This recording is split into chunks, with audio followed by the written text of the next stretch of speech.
everybody, Justina from artbehaviour.com, and these are top tips and hacks for you to use throughout the festive period, especially when you have yourself as a person wanting to obviously process and work through the stresses that come with Christmas period.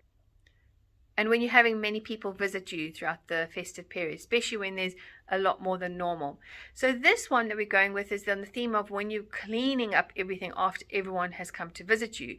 Now this can really tire you out. A lot of people, especially because you don't want so many people in your home, or you obviously you miss them, you want them there, but then it's the, oh my word, what do I have to clean up afterwards, and how am I going to do this?